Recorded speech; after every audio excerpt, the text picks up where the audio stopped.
Have you ever wondered why some countries, especially the ones in the continent Africa, they are so corrupt?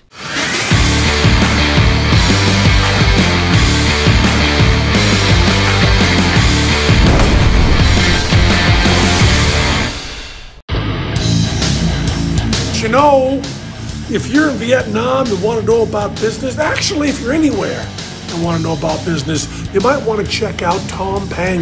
He doesn't fuck around. Yeah, Tom Peng. He's A-okay. Peace. So today we're going to talk about corruption.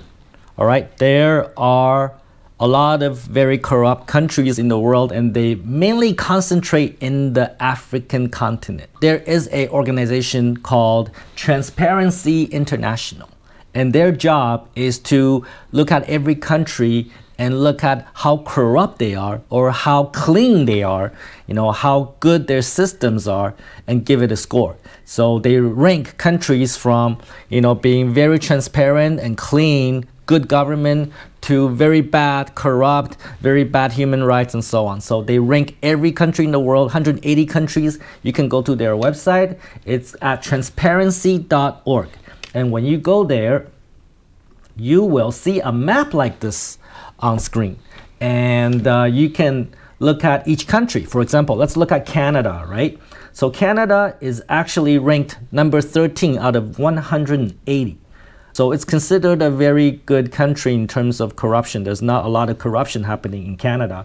When we look at the United States, it's not as good. It's at 27th out of 180.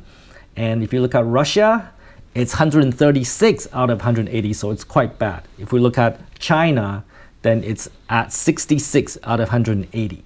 But if you look at the map, yellow and orange means generally that it's pretty good. But if it's red or deep red, that means it's really bad. If you look at the world, you see that virtually every African country is super corrupt. And why is that? And why are those countries so corrupt?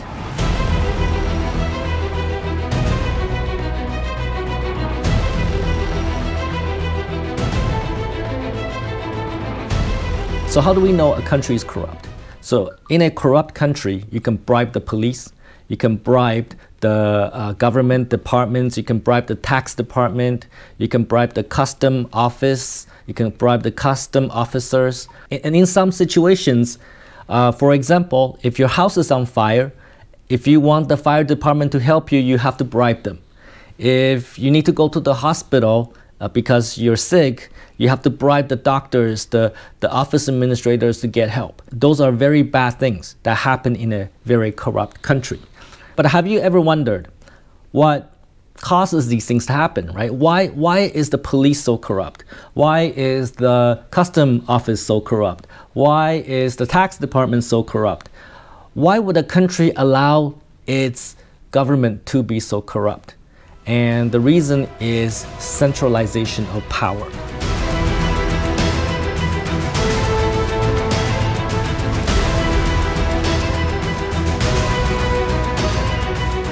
So when a country centralizes its power, so the power is held by a very few people, that country will become very corrupt. There's a saying, absolute power corrupts absolutely. And when the power is being held by a very few people, then it promotes a very corrupt system. Let's take, for example, North Korea. It's ranked 174 out of 180, so super corrupt. The government of North Korea, Kim Jong-un, to hold on power, he needs to give a lot of benefits to the military, to the police, so that they will help Kim Jong-un control the people, so that Kim Jong-un can stay in power. And to do so, the government basically allows its officials to rape and pillage and rob and take money away from its civilian population. And in a corrupt system, the government will say, this kind of corruption is illegal, you cannot do it. But the government actually turns a blind eye to it. They say you cannot do it, but actually allow its police officers, allow its government people to do corruption because they want to control their own government people. So all these people that are doing it, all these people doing corruption, they know they're doing something wrong, but the government doesn't really do anything about it. So that's how government controls those people, the military, the police. That's why all of these countries, they have very corrupt military and police, because all these people are doing bad things. The government says it's wrong, but the government doesn't do anything about it. The government only do something about it when these people don't listen to the government. They don't do what the government wants, then they do something about it. That's why, for example, in some countries, maybe like China, Xi Jinping wants to do this anti-corruption thing. It's really a way for him to remove people that are against him. Corrupt countries allow their officials to be corrupt because that corruption gives the government control over those people. Do you get it? Do you understand how that works? And corruption is bad, because it really robs people's will to struggle, to fight, to win, to make better living for themselves. Because if the country is corrupt, then people will feel no motivation to try. If the system is fair, then the people, they're willing to try, they're willing to work hard to earn a good living standard. But in a corrupt country, people feel that no matter how hard they try, they cannot win, because the power is so concentrated. Only a few people will get all the reward, and most people, no matter how hard they try, they cannot win anything. So they don't try. So that's why corrupt countries are generally shitholes. They're not really great countries, right? So if you look at this map again, what kind of countries are good countries? What kind of countries are corrupt countries? You look at the Canada, Finland, Denmark, Western Europe, France, UK, they rank very, very high. And these countries are democracies, meaning that in their government, they have balance of power. Nobody has control over everything. They don't have a dictator. The police is balanced by the legal system. The police cannot just arrest you and ask you to pay them a bribe, because there is actually a legal system, a judicial system that balances that power. You can always go to the judicial system and complain about the police.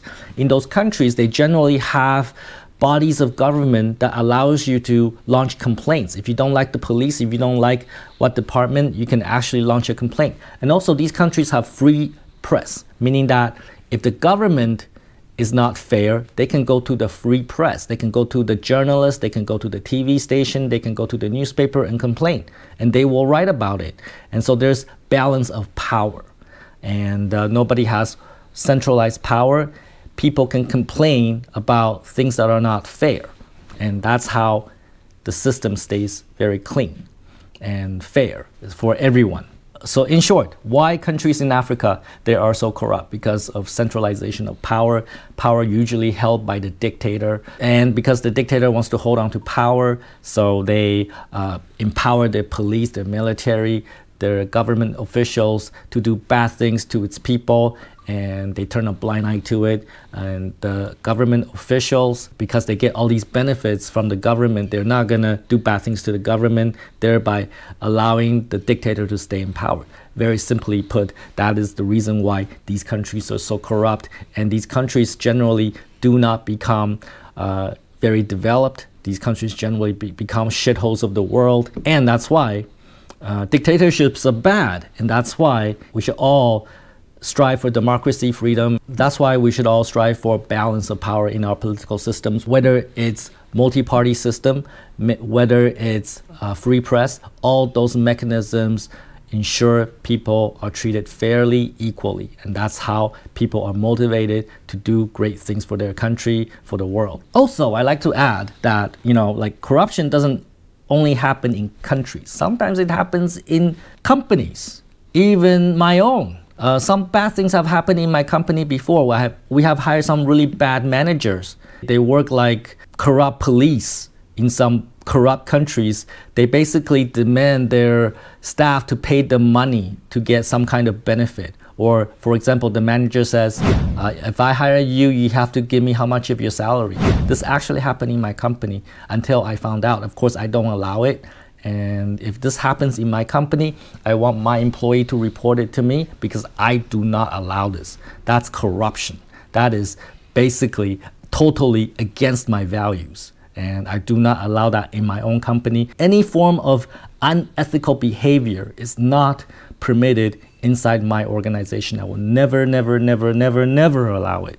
So when these things happen, your best course of action is report it to me. Don't be afraid of your manager or leader when they do bad things, because when they're bad, they cannot stay here.